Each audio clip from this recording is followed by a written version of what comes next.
হয়তো খেয়াল করেছি, মানে আমি তো অন্তত খুব মন দিয়ে খেয়াল করি, আমি ধারণা করি আপনারা অনেকেই করেন। বাংলাদেশের কোনো গুরুত্বপূর্ণ মানুষ যখন কোনো মন্তব্য করে, সেটা যেমন ভারতের মিডিয়া ফলো করে, সেটা নিয়ে নানা রকম বিশ্লেষণ করে, মন্তব্য করে, তুচ্ছ-তাচ্ছিল্য করে, বিদ্রূপ করে, হুমকি দেয়, নানান কিছু তারা করে, তারা খুব সিরিয়াসলি এটা নেয়। ঠিক একইভাবে আমরাও ভারতের গুরুত্বপূর্ণ লোকজন কি বলছে সেটা খেয়াল করার চেষ্টা করি। আমরা চাই বা না চাই, ভারত বাংলাদেশের সম্পর্ক এই দেশের রাজনীতির একটা ফ্যাক্টর হয়ে থাকবে অনাগত দিনেও। এটা যত দূর যাক আসবেই, আসলে উপায় নেই। ফলে জয়শঙ্করের মন্তব্যে খুবই হাস্যকর কিছু কথা বলেছেন, কিন্তু আরেকটা ইস্যু আছে যেটা নিয়ে আসলে দীর্ঘদিন থেকে আলাপ হচ্ছে। ভারতের বিভিন্ন পর্যায়ে থেকে বাংলাদেশের নির্বাচন নিয়ে কথা হচ্ছে। তারা বেশ দ্রুত একটা নির্বাচন চায়, তাদের কথাবার্তা, মন্তব্য, তাদের ইঙ্গিত সব কিছুতে মনে হয়, এবং সফটলি হলেও এক ধরনের চাপ আছে, আমরা এটাও বলতে পারি। প্রশ্ন হচ্ছে, ভারত কেন বাংলাদেশে দ্রুত একটা নির্বাচন চায়, সেটা একটু বুঝতে চাইব, এবং এই প্রসঙ্গে, এই প্রেক্ষাপটে আমাদের চিন্তা কি হওয়া উচিত। ফানি ব্যাপারটা একটু বলি, সেটা হচ্ছে এখানে তিনি প্রোগ্রামে বাংলাদেশের উত্তেজক মন্তব্য করা হয়, এতে ভারত উদ্বিগ্ন, ভারতে বাংলাদেশ মৌলবাদী প্রবণতাও নাকি উদ্বেগের বিষয়, সংখ্যালঘুদের প্রতি আক্রমণ ও চিন্তার বিষয়। এসব উদ্বেগ প্রকাশের ক্ষেত্রে ভারত খুবই খোলামেলা, যে কারণে খোলামেলা সেটাতেই হাস্যকর ব্যাপার। এটা ইটসেলফ একটা হাস্যকর ব্যাপার। ভারতের পররাষ্ট্রমন্ত্রী মৌলবাদের উত্থানের কথা বলছেন, যার নিজের দেশ একটা আপাদমস্তক মৌলবাদী দেশ। বাংলাদেশ মানে পৃথিবীতে এই মুহূর্তে আর এই রকম মৌলবাদী কোনো অ্যাপারেন্টলি গণতান্ত্রিক দেশ আসলে এক্সিস্ট করে না, হিন্দুত্ববাদী দেশ। এবং তার দেশের সংখ্যালঘুদের কি ঘটছে তাদের কপালে, এই সর্বশেষ যে ওয়াকফ আইন হলো সেটাতেও আমরা দেখেছি সিস্টেম্যাটিকলি মুসলিমদেরকে জেনোসাইডের দিকে নিয়ে যাওয়া হচ্ছে। তিনি এটা বলছেন। আচ্ছা, এটা কেন এটা হচ্ছে? তিনি বলছেন, বাংলাদেশের মঙ্গল ভারতের চেয়ে বেশি কেউ চায় না, এটা আমাদের ডিএনএর অঙ্গ। একজন হিতাকাঙ্ক্ষী বন্ধু হিসাবে আমরা চাই দেশটা ঠিক কাজ করুক, ঠিক দিকে এগিয়ে যাক। আমার মনে হয় বাংলাদেশের জায়গায় শেখ হাসিনা পড়তে হবে। ভারত শেখ হাসিনা এবং তার পরিবার, শেখ পরিবারের মঙ্গল তার চেয়ে আর বেশি কেউ চায় না, এবং তাদের ডিএনএতে আসলে ওটা আছে। That was funny. কিন্তু যেটা বলছিলাম, নির্বাচন নিয়ে কথা। আশা করি নির্বাচন শিগগিরই অনুষ্ঠিত হবে। দেশ হিসেবে বাংলাদেশের গণতান্ত্রিক ঐতিহ্য আছে, আর গণতন্ত্রে নির্বাচন জরুরি। নির্বাচনী অধিকার অর্পণ করে আশা করি বাংলাদেশও সেই পথে এগোবে।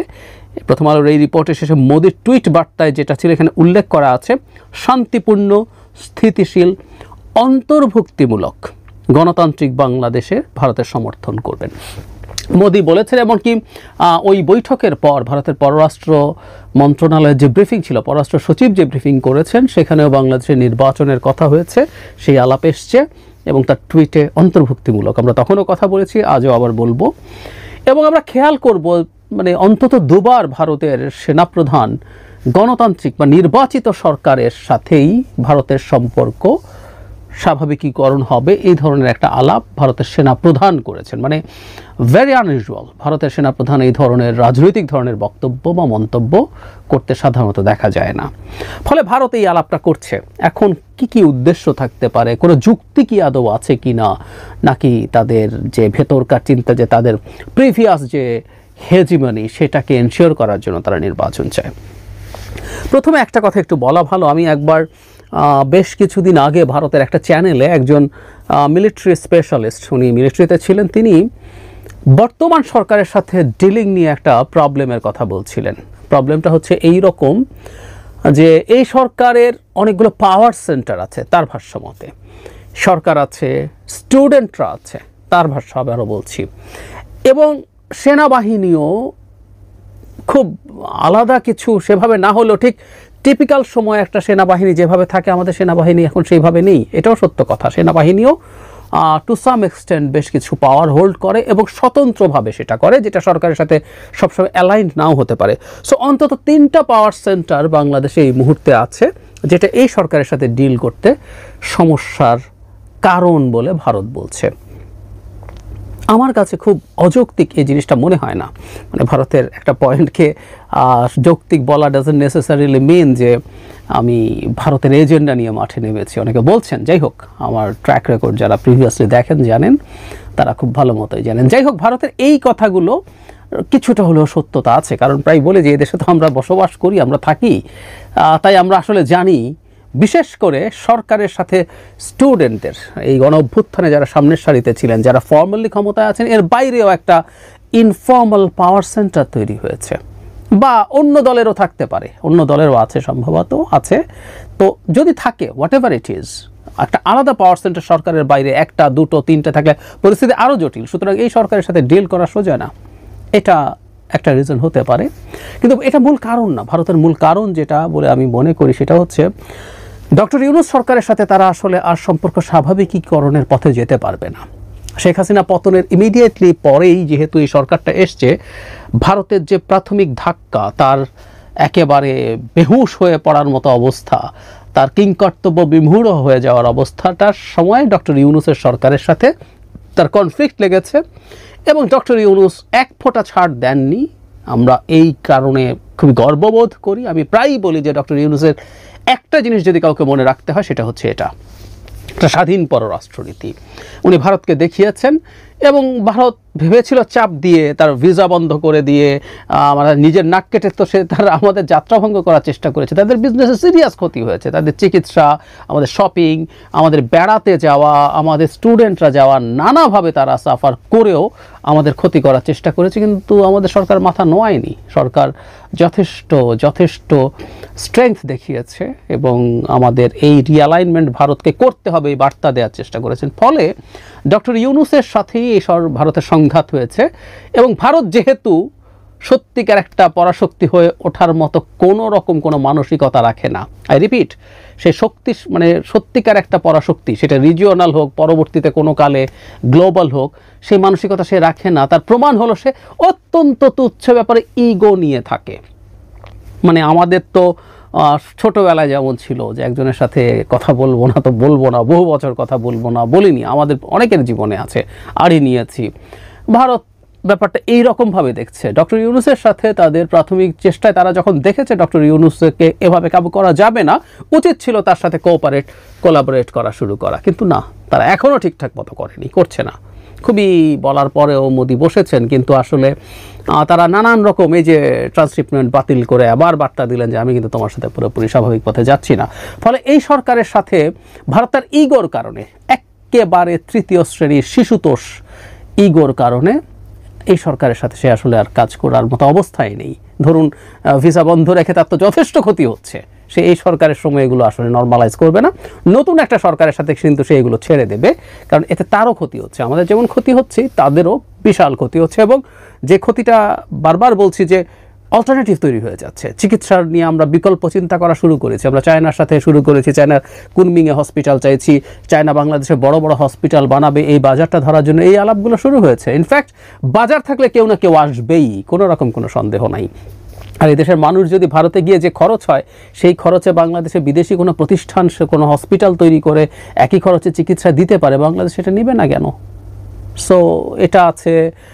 বাংলাদেশ চায়নার দিকে চলে যাচ্ছে, পাকিস্তানের সাথে ভালো সম্পর্ক হচ্ছে, এসব তার স্ট্র্যাটেজিক চাপ তো আছেই। ফলে নতুন একটা সরকারের সাথে সে এই সবগুলো ডিল করার চেষ্টা করবে, তাতে অন্তত মুখ রক্ষাটা হবে। সে একটা নতুন ফ্রেশ সরকারের সাথে এই কাজটা করতে চায়, এটাই হলো প্রধান কারণ বলে আমি মনে করি। ফলে সে চায় একটা নতুন সরকার আসুক, নির্বাচন হওয়া মানে একটা নতুন সরকার আসা। আরেকটা জিনিস তারা হয়তো সম্ভবত চিন্তা করে, সেটা হচ্ছে নতুন একটা গণতান্ত্রিক নির্বাচন হলে যে সরকার আসবে, আপাত দৃষ্টিতে মনে হচ্ছে সব ঠিকঠাক থাকলে বিএনপি নির্বাচনে জিতে যাবার কথা। এখন হয়তো কত সিটে জিতবে, কত বেশি সিট পাবে, সেই ডিবেট হতে পারে। সো সেই বিএনপিতে একটা বড় দল, নানা রকম মানুষ আছে। সুতরাং ভারত বাংলাদেশের সাথে সম্পর্ক রক্ষার জন্য বিভিন্ন জায়গার বিভিন্ন রকম নেতৃবৃন্দের সাথে তার সম্পর্ক তৈরির চেষ্টা করতে পারে, সে মনে করছে, ভারত ধারণা করছে বলে আমি মনে করি আর কি। কিন্তু এটাও যে খুব বেশি ফলপ্রসূ হবে তা আমি মনে করি না। বাংলাদেশে ভবিষ্যতের রাজনীতি, আমি প্রায় বলি কথাটা, ডক্টর ইউনূস এই বেঞ্চমার্ক যে জায়গায় নিয়ে গেছেন, ভারতের সাথে সম্পর্কের নর্মালাইজেশন লাগবে, কিন্তু ভারতের সাথে মানে শেখ হাসিনা দূরেই থাকুক, শেখ হাসিনার অর্ধেক বা 1/4 শেখ হাসিনা হওয়াও কারো পক্ষে সম্ভব হবে না। কিন্তু ভারত মনে করছে হয়তো বিএনপি যদি ক্ষমতায় আসে বা অন্য কোনো দল যেটাই আসুক তার সাথে তাদের এক ধরনের কারো সাথে পুরো অংশ না হলেও একটা বড় দলে তো অনেক রকম নেক্সাস থাকে, কোনো একটা নেক্সাসের সাথে সে সম্পর্ক তৈরি করতে পারবে এবং সম্পর্ককে তার স্বার্থে নিয়ে আসার চেষ্টা করতে পারবে। আরেকটা বড় কারণ আছে আমি বলে মনে করি, সেটা হচ্ছে তারা এই যে অন্তর্ভুক্তিমূলক বলছে ইনক্লুসিভ ইলেকশনসের কথা। তারা মনে করে নির্বাচন যত দ্রুত এগিয়ে আনা যাবে আওয়ামী লীগকে মাঠে তত নামানো সহজ হবে। এই মুহূর্তে আওয়ামী লীগ মাঠে নামতে পারছে না। সত্যিকার অর্থেই নির্বাচনে যদি আওয়ামী লীগ পার্টিসিপেট করার ঘোষণা দেয় এটা একটা পরিস্থিতি তৈরি করবে। আমি যদিও ব্যক্তিগতভাবে মনে করি, আমি আগে একটা ভিডিওতে বলেছি, বিদ্যমান প্রেক্ষাপটে আওয়ামী লীগের ইলেকশনে মানে যদি তাদেরকে শতভাগ সিকিউরিটিও দেওয়া হয় তাদের নির্বাচনে না যাওয়াটাই আসলে ভালো হবে, কারণ তাদের ডিজাস্টার হবে এবং একটা ফ্রি ফেয়ার অ্যাকসেপ্টেবল ইলেকশনসের ডিজাস্টার হওয়ার পর সেই পলিটিক্যাল ক্ষতি তাদের কাটিয়ে উঠতে অনেক কঠিন হয়ে যাবে। যাই হোক, আমরা ধরে নিলাম সেটা হবে না। তারা রেদার আরেকটা কারণেও মাঠে নামার চেষ্টা করতে পারে, সেটা হচ্ছে তারা প্রার্থিতা দিল, মাঠে নামলো, মাঠে গোলযোগ হলো এবং এই গোলযোগ হওয়াগুলোই আসলে তাদের পলিটিক্যাল ক্যাপিটাল হিসাবে ভবিষ্যতে ইউজড হতে পারে। ভারত এগুলো অনেক গুণ অ্যাম্প্লিফাই করবে, গ্লোবালি সেল করবে, এই চেষ্টা তারা করতে পারে। ফলে আওয়ামী লীগকে অ্যাজ আর্লি অ্যাজ পসিবল যদি ইলেকশন হয় আওয়ামী লীগকে মাঠে নামানো যাবে এবং আওয়ামী লীগ ওখানে তারা চাইবেন, আমি মনে করি আওয়ামী লীগ মার খাক, আওয়ামী লীগ যদি মার খায় সেগুলো নিউজ হবে, সেই নিউজ তারা বিভিন্ন জায়গায় পাঠানোর চেষ্টা করবেন এবং নির্বাচনের মধ্যে একটা গোলযোগ তৈরি করে সেটা আওয়ামী লীগকে একটা পলিটিক্যাল বেনিফিট দেওয়ার সম্ভাবনা তৈরি করবে বলে তারা ভাবছে সম্ভবত। কারণ তারা বারবার ইনক্লুসিভ বলছেন, তার মানে শেখ হাসিনা ইন্ডিয়াতে আছেন এবং শেখ হাসিনার সাথে নিশ্চয়ই তাদের এই আলাপ হয়েছে যে শেখ হাসিনা ইলেকশনে যাচ্ছে। আওয়ামী লীগকে যদি ব্যান না করা হয় তাহলে আসলে আওয়ামী লীগ তার মার্কা সহই নির্বাচনে যেতে পারবে। এখন পর্যন্ত আমাদের যে প্রেক্ষাপট, আমাদের এর মধ্যে বিভক্তি আছে, তাকে ব্যান করা উচিত কি অনুচিত আমাদের কনসেনসাস নেই, কিন্তু সরকার কিন্তু স্পষ্টভাবে বলে দিয়েছেন। আমাদের প্রধান উপদেষ্টাই কিছুদিন আগেই, আমাদের নিশ্চয়ই মনে আছে, ইন্টারন্যাশনাল ক্রাইসিস গ্রুপের একটা প্রতিনিধি দলের সাথে কথার প্রসঙ্গে জানিয়েছেন আওয়ামী লীগকে নিষিদ্ধ করার কোনো পরিকল্পনা সরকারের নেই, ক্লিয়ারলি বলে দিয়েছেন। তো এখন পর্যন্ত আওয়ামী লীগ নিষিদ্ধ হচ্ছে এটা মনে হচ্ছে না, সো তারা নির্বাচনে আসতে পারে এবং ভারত মনে করছে নির্বাচন যত দ্রুত এগিয়ে আসবে সেটা ভালো হবে। প্লাস নির্বাচনের পর যে সরকার ক্ষমতায় আসবে তার অধীনে আওয়ামী লীগ বেটার তার পলিটিক্যাল গ্রাউন্ড পেতে পারবে। ভারত হিসাব বা চিন্তা এগুলো করছে। তার চিন্তা সফল হবে কিনা যে ডিফারেন্ট ডিসকাশন, কিন্তু যে সরকারের সাথে তার সম্পর্ক যথেষ্ট খারাপ হয়ে গেছে সেই সরকারের সাথে আসলে আর তার ওই যে বললাম তার শিশুতোষ ইগো নিয়ে কাজ করতে পারবে না, তাই সে নির্বাচন চায়। এখন ভারতের এই নির্বাচন চাওয়ার সাথে আর কেউ যদি নির্বাচন চায় সেও ভারতের হয়ে গেছে, ভারতের হয়ে দালালি করছে, কেন মানে তার কাছে বিক্রি হয়ে গেছে, এই ধরনের ন্যারেটিভ মাঠে আনার চেষ্টা হচ্ছে। এটা নিয়ে আরেকদিন কথা বলবো, তবে একটা প্রশ্ন করে শেষ করি। ভারত নির্বাচন চাইছে বলে নির্বাচন চাওয়া যাবে না, এই আলাপ কেউ করছেন যে ভারত যা বলছে তার উল্টোটা করতে হবে, সেটাই আমাদের জন্য কল্যাণকর। আমরা ধরে নিলাম ডক্টর ইউনূস 5 বছর ক্ষমতায় থাকলেন এবং বা যতদিন সক্ষম আছেন ক্ষমতায় থাকলেন, নির্বাচন হলো না, ততদিন ভারতও নির্বাচন করতেই থাকলো। তো ডক্টর ইউনূস যেদিন আর দায়িত্বে থাকবেন না সেদিনও ভারত নির্বাচন করবে। তখন কি নির্বাচন হবে না? নাকি তখন ডক্টর ইউনূসের পর আরও কেউ একজনকে আনা হবে যিনি ডক্টর ইউনূসের মতো এইরকম একটা সরকার লিড করতে থাকবেন এবং ভারতও নির্বাচন চাইতে থাকবে এবং বাংলাদেশেও কি তাহলে আর নির্বাচন হবে না? কেউ যদি নির্বাচনের আলাপই তোলে তাহলে তো খুব খারাপ কথা হয়ে গেল, তাই তো কথাটা এরকমই দাঁড়ালো। বা আমাদের সরকার, এই সরকারও তো বলছে নির্বাচন ডিসেম্বর বা পরের বছরের জুনের মধ্যে হবে, সো ভারতও দ্রুত নির্বাচন চাই, ডিসেম্বরের মধ্যে একটা অপশনও রাখছে। তাহলে কি এই সরকারও ভারতের কথা শুনছে, ভারতের দালালে পরিণত হয়েছে? ডক্টর ইউনূস তো মোদির সাথে বসার জন্য রিপিটেড